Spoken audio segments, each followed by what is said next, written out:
Assalamualaikum warahmatullahi wabarakatuh. Halo teman-teman, jumpa lagi dengan channel YouTube Vina Sweet. Bagi teman-teman yang ingin berbagi pengalaman tentang kisah keajaiban sholawat, silakan teman-teman kirim testimoninya ke nomor WA yang sudah tertera ini ya teman-teman. Membaca sholawat Nabi merupakan suatu kewajiban bagi umat muslim.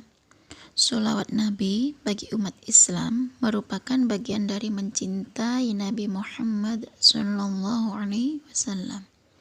Nah teman-teman, perlu kita tahu terdapat banyak keutamaan dari sholawat Nabi. Di samping itu, bagi yang sedang mengamalkan bacaan sholawat Nabi akan mendapatkan berbagai macam keutamaan dan manfaat secara spiritual.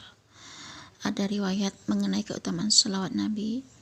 Imam As-Suyuti menuliskan 10 hadis tentang fadilah atau keutamaan membaca sholawat Nabi Muhammad Sallallahu Alaihi Wasallam. Yang pertama, sholawat menjadi bukti cinta dan hormat kita kepada Nabi Muhammad Sallallahu Alaihi Wasallam serta kepada Allah Subhanahu Wa Taala ya teman-teman. Yang kedua, bersolawat berarti juga berusaha membangun keselarasan hidup dengan Allah Subhanahu Wa Taala, makhluk hidup ciptaannya, dan alam semesta. Yang ketiga, siapa yang membaca sholawat untuk Nabi Muhammad Sallallahu Alaihi Wasallam 1 kali, maka Allah akan berselawat atau memberi rahmat kepada pembaca tersebut sebanyak 10 kali ya teman-teman. Yang keempat, siapa yang membaca sholawat untuk Nabi Muhammad Sallallahu Alaihi Wasallam sebanyak 1000 kali, maka dia tidak akan meninggal dunia sampai diberikan kabar gembira masuk surga untuknya. Yang kelima,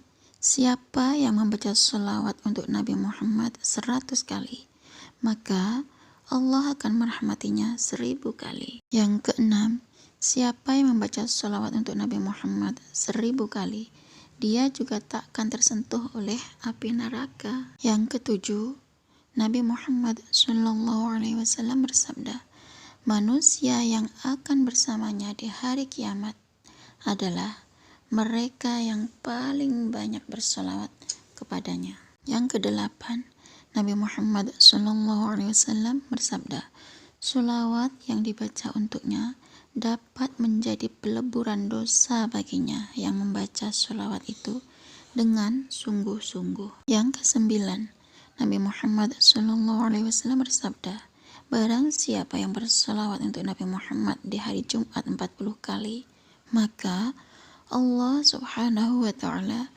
akan menghapus semua dosanya. Yang ke-10, membaca sholawat kepada Nabi Muhammad Sallallahu Alaihi Wasallam dapat menghilangkan penghalang doa kepada Allah Subhanahu Wa Taala, dan doa yang dipanjatkan akan dikabulkan oleh Allah Subhanahu Wa Taala. Yang ke-11, pembaca sholawat untuk Nabi Muhammad akan dilindungi oleh malaikat. Yang ke-12, derajat pembaca sholawat kepada Nabi Muhammad akan diangkat baik di hadapan Allah maupun di dunia. Yang ke-13, doa-doa yang dipanjatkan seseorang yang sering bersolawat kepada Nabi Muhammad akan dikabulkan. Yang ke-14, dosa-dosa milik pembaca sholawat akan dihapuskan karena dia bersungguh-sungguh memanjatkan doa dan berselawat kepada Nabi Muhammad Sallallahu Alaihi Wasallam. Yang ke-15, membaca selawat juga terhitung sebagai amalan soleh,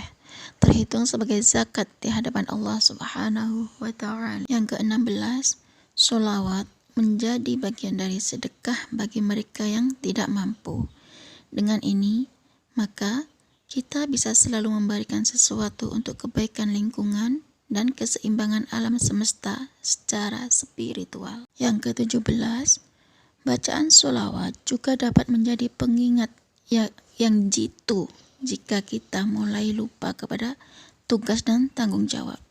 Sholawat juga mencegah kita lupa kepada Allah Subhanahu Wa Taala dan Nabi Muhammad Sallallahu Alaihi Wasallam ya teman-teman. Yang ke-18, bacaan sholawat merupakan bagian dan salah satu bentuk ibadah yang dapat memberikan ketenangan bagi kita pembacanya ya teman-teman. Yang ke-19, membaca sholawat menjadikan keselamatan kita terjamin di dunia maupun di akhirat. Yang ke-20, Membaca sholawat dapat menjadi jembatan spiritual meraih kemuliaan di hadapan Allah Subhanahu wa Ta'ala. Yang ke-21, membaca sholawat dapat membersihkan jiwa dari energi negatif sehingga kita dapat kembali suci. Yang ke-22, orang yang gemar membaca sholawat akan mendapatkan kabar gembira sebelum matinya. Yang ke-23, orang yang gemar membaca sholawat akan bebas dari rintangan hari kiamat. Yang ke-24, orang yang gemar membaca sholawat mendapatkan salam dari Rasulullah Sallallahu Alaihi Wasallam. Yang ke-25, membaca sholawat memberikan banyak keajaiban kepada kehidupan kita, sehingga kita tidak rugi dalam berbagai macam hal ya teman-teman. Yang ke-26, membaca sholawat membuat kita bersemangat dalam menjalani hidup dan bekerja, sehingga kita dapat terbebas dari kemiskinan. Yang ke-27, membaca sholawat dapat menenangkan hati, sehingga kita menjadi lebih sabar. Ketika hati menjadi lebih tenang dan sabar, kita menjadi lebih fokus dalam menjalankan tugas-tugas harian dan kita terhindar dari perbuatan lalai. Yang ke-28, membaca sholawat menjadi penyempurna dalam pembicaraan dan untuk mengakhiri khutbah. Yang ke-29, membaca sholawat dapat menjauhkan seseorang dari sifat kasar dan keras kepala. Yang ke-30, membaca sholawat dapat mendatangkan keberkahan kepada kita dari arah yang tak disangka-sangka, dari arah yang tak terduga. Yang ke-31, membaca sholawat membuat seseorang lebih mudah mendapatkan pencerahan dan hidayah. Yang ke-32, pembaca sholawat akan mendapatkan cinta dari Rasulullah Sallallahu Alaihi Wasallam. Yang ke-33, membaca sholawat dapat meningkatkan kekuatan kita dalam menghadapi tantangan kehidupan guna meraih tujuan yang lebih besar dan mulia. Yang ke-34, membaca sholawat dapat menjadi bagian dari mensyukuri nikmat yang diberikan Allah Subhanahu wa Ta'ala apapun bentuknya. Semakin kita ikhlas dan mensyukuri pemberiannya, kita akan mendapatkan berkah dalam berbagai macam bentuk. Yang ke-35, membaca sholawat secara rutin juga dapat membuka pintu rezeki, karena Nabi Muhammad akan merahmati usahanya. Dan masih banyak lagi tentang fadilah keutamaan membaca sholawat kepada Nabi Muhammad Sallallahu Alaihi Wasallam. Teman-teman, marilah kita semua senantiasa perbanyak baca sholawat kepada Nabi Muhammad Sallallahu Alaihi Wasallam. Dengan berkat berselawat kepada baginda Nabi Muhammad Sallallahu Alaihi Wasallam, semoga Allah melimpahkan segala rahmatnya, keberkahannya, dan segala keinginan hajat kita semuanya terkabul. Nah, cukup segini aja ya teman-teman yang bisa saya sharing. Semoga bermanfaat dan menginspirasi ya. Wassalamualaikum warahmatullahi wabarakatuh.